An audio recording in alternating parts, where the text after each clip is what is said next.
Tonight, anti-death penalty advocates, they're speaking out on the eve of Florida's first execution in nearly 4 years. Donald Dilbeck is scheduled to be executed in Rayford tomorrow. He's convicted of stabbing a woman to death in an attempted carjacking in Tallahassee 23 years ago. News for Jax reporter Ann Maxwell at the Duval County Courthouse, where those advocates are gathering. Ann?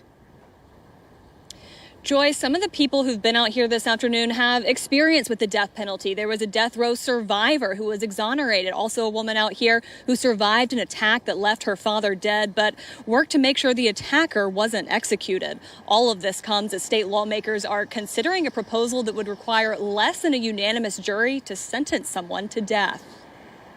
The day before Donald Dilbeck is scheduled to die, advocates like Abraham Bonowitz are hoping the execution is stayed. Donald Dilbeck in no other state could be executed. He says that's because a jury sentenced Dilbeck to death by a vote of 8-4.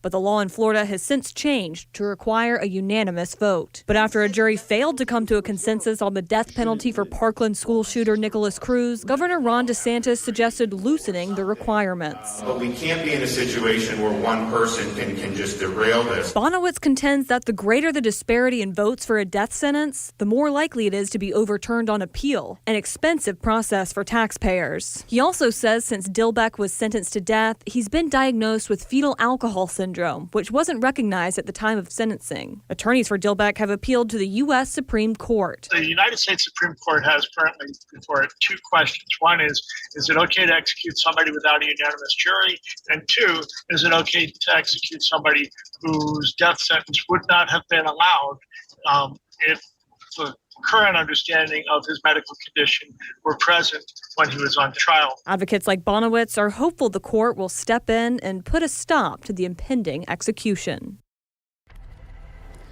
This group's next stop tonight is the Bellwether Restaurant downtown. That's where there's a screening of a death penalty action film at 7 o'clock. Reporting live in Jacksonville, Ann Maxwell, Channel 4, the local station.